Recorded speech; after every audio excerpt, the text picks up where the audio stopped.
सहयोगी नीरज भी हमारे साथ जुड़ चुके हैं। नीरज, आपके आसपास कुछ लोग भी हैं, सही मायने में आजादी को वो क्या महत्व समझते हैं, और अब छत्तीसगढ़ क्योंकि नक्सल मुक्त धीरे धीरे बढ़ रहा है होने की ओर, ऐसे में उनके लिए ये आजादी कैसी?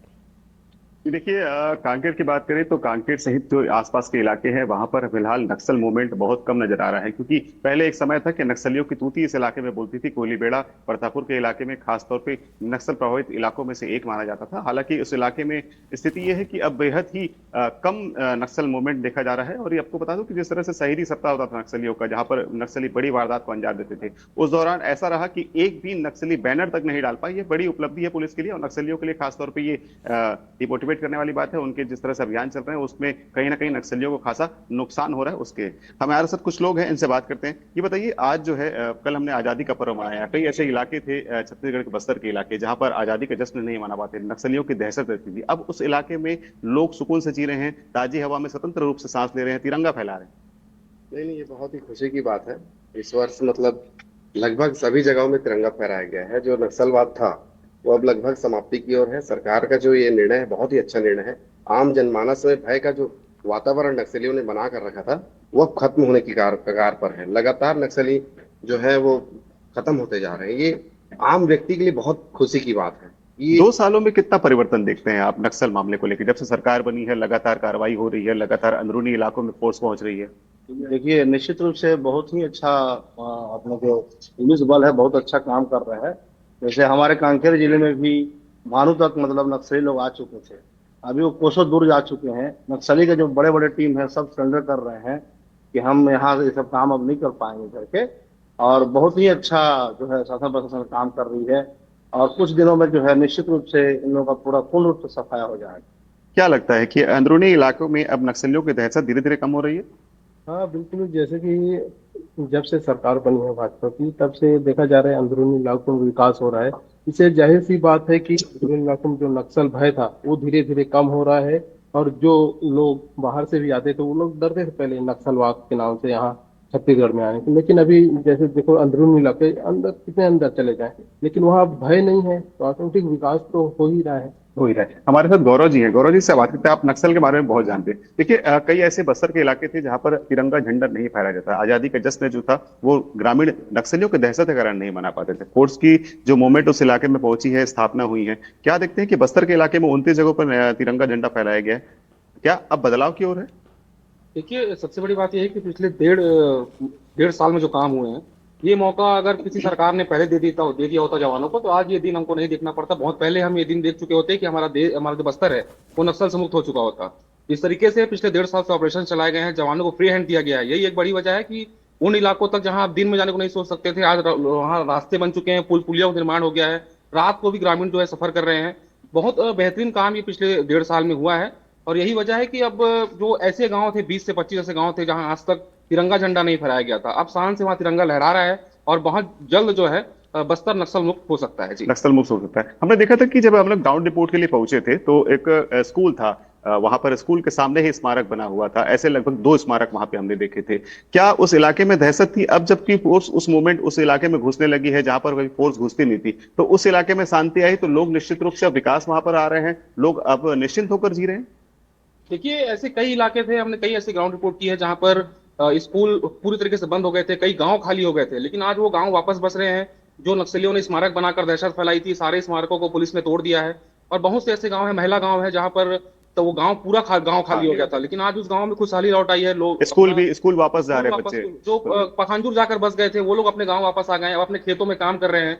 जीवन यापन के लिए मजदूरी करना पड़ रहा था, खुद के खेत होते हुए उन्हें मजदूरी करना पड़ रहा था, लेकिन अब वो वापस अपने गांव लौट आए हैं। इसमें बहुत बड़ा योगदान केंद्रीय सुरक्षा बल का भी है और हमारे डीआरजी के जवान भी है, जो दिन रात एक कर नक्सलवाद को खत्म करने के लिए जुटे हुए हैं। सरकार का प्रयास आखिर किस तरह काम कर रहा है नक्सलवाद को ये लेकर? बहुत अच्छा प्रयास कर रहे हैं। अभी हाल ही में आप देखें कि नक्सल प्रभावित इलाके उस गांव में कोयलीबेड़ा जैसे अंदरूनी गांव में अब ये बिल्कुल। जो नक्सल से जो छोड़ के जो भाग चुके थे उनके यहाँ आवास मिला है। आवास मिला है, आवास मिला हाँ। उसको देखे होंगे कि कैसे अब वो जो है वापस अपने गांव जा रहे हैं, उनको आवाज भी मिल रहा है। और इस प्रकार के लगातार अब जो है काम हो जितने रहे भी काम हो रहे हैं, अब जितने भी है जो लोग हैं जो नक्सल से डर के जो भाग जाते थे अब वापस जो है अपने गांव की ओर जा रहे हैं, खेती किसानी कर रहे हैं। अब कहीं ना कहीं जिस प्रकार से अमित शाह जी ने केंद्र की जो सरकार ने डेडलाइन दिया उससे आप अनुमान लगा सकती हैं बस्तर जो है नक्सलवाद से मुक्त होने बिल्कुल की कगार। बिल्कुल। क्या लगता है कि 26 ऐसा समय है जब से केंद्रीय गृह मंत्री ने कहा है कि 2026 मार्च तक नक्सलवाद को समाप्त कर देंगे बस्तर से, आपको क्या लगता है इसमें? एकदम निश्चित ही बहुत ही सही बात कहा है, और लगभग पूरे के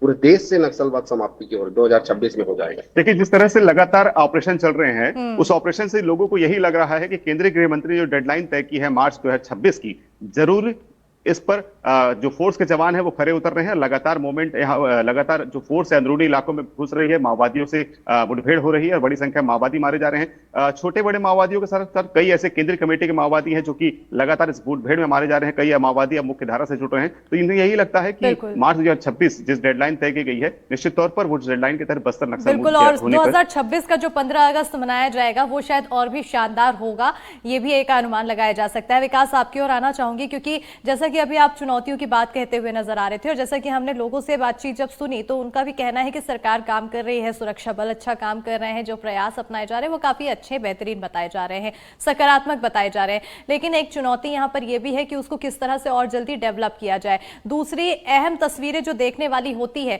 वो जब किसी नक्सली लीडर के गांव की होती है, जैसे कि हिड़मा, उस नाम को कभी भूला ही नहीं जा सकता है, वो हमेशा जहन में रहता है। उसके गांव की बात की जाती है तो क्या तस्वीरें वहां बदल पाई? देखिए, हिड़मा के गांव में भी ऐतिहासिक बदलाव तो हुआ है, इस पर कोई दो राय नहीं है। निश्चित ही तौर पर उसके गांव तक सड़क बन चुकी है और उसके गांव तक अगर आप जाकर देखें तो 5G नेटवर्क है। साथ ही साथ वहां पर सीआरपीएफ के कैंप के अंदर ही सही, लेकिन हॉस्पिटल खुल चुका है, स्कूल का संचालन किया जा रहा है। वो सारी सुविधाएं जो कभी कोसों दूर हुआ करती थी हिड़मा के गाँव से, लेकिन अभी भी गाँव वालों का ऐसा दहशत अभी भी गाँव वालों के मन में है। मैंने कई बार वहां पर ग्राउंड रिपोर्ट की है। वो जो बात मैंने कही थी चुनौती वाली, जो समर्पण के आंकड़े सरकार दिखा जरूर रही है, लेकिन समर्पण पे भी कई बार ये सवाल उठता है कि जब इतनी बड़ी संख्या में माओवादी समर्पण कर रहे हैं, डीकेएसजेडसी, डीवीसीएम स्तर के माओवादी अगर समर्पण कर रहे हैं, तो आखिर उनके हथियार कहाँ हैं? वो हथियार लेकर क्यों नहीं आ रहे? ये हथियार लेकर नहीं आना कहीं माओवादियों की कोई चाल तो नहीं है? क्योंकि उन्हें नए कैडर तो मिल जाएंगे, हथियार कहाँ से मिलेंगे? कल अगर मान लीजिए सरकार के खिलाफ फिर से विद्रोह उत्पन्न हुआ, क्योंकि आने वाले समय में बस्तर में 4 खदानों का अलॉट किए गए हैं। आने वाले समय में संभव तो ये भी है कि अबूझमाड़ के 54,000 वर्ग किलोमीटर इलाके में मैनुअल रेंज की स्थापना की जाए, आर्मी का जो प्रशिक्षण केंद्र है, तो उसके लिए लगभग 54 गांव खाली करवाए जाएंगे। बोधघाट परियोजना बनेगी जिसमें लगभग 45 गांव खाली करवाए जाएंगे, जो डुबान के क्षेत्र में आ जाएंगे।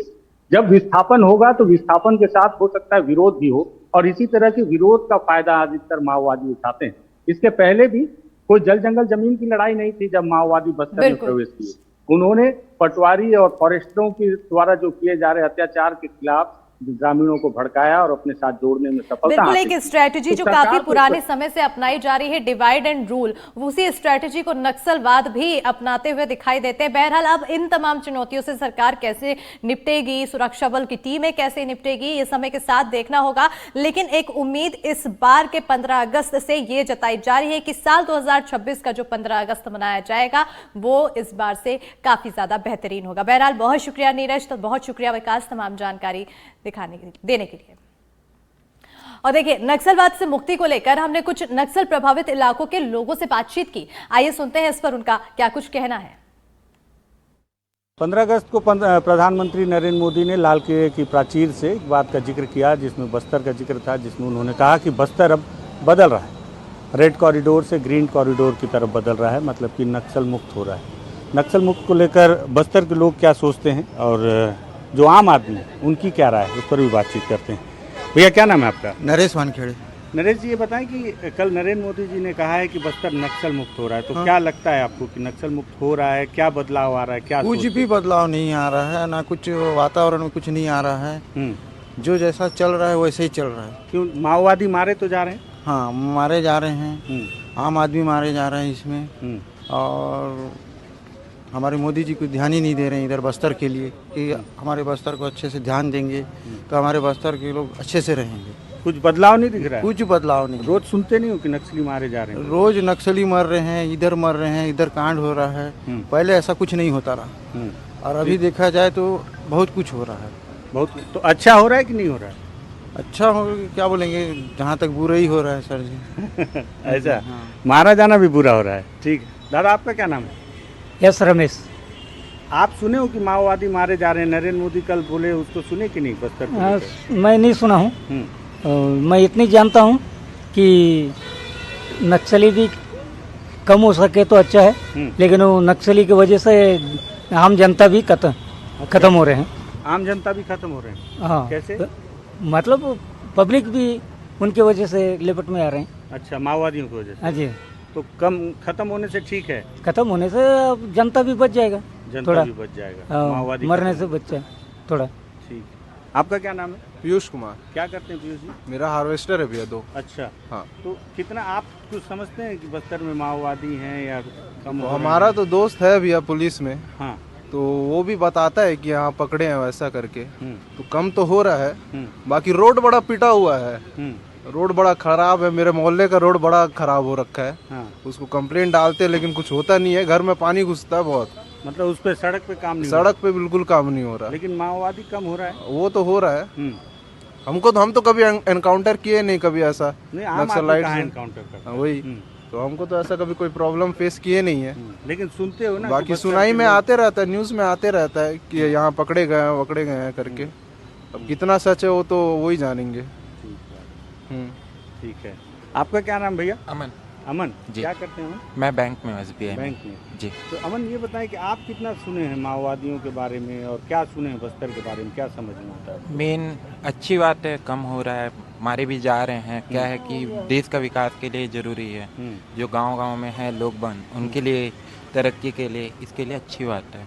और हो रहा है, मोदी जी भी बोल रहे हैं जो करेंगे बोल के। अभी तक उतना आइडिया है नहीं कि हुआ है कि नहीं हुआ, वो तो बाद में पता चलेगा।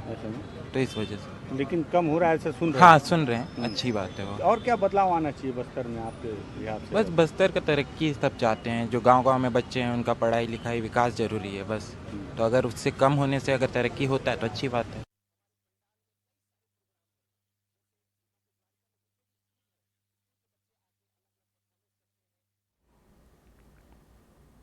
और आइए आप देखेंगे सिटी सेंटर की खबर की अगली खबर क्या है। तो वहीं इंदौर से बड़ी जानकारी, जहां कैलाश विजयवर्गीय का बड़ा बयान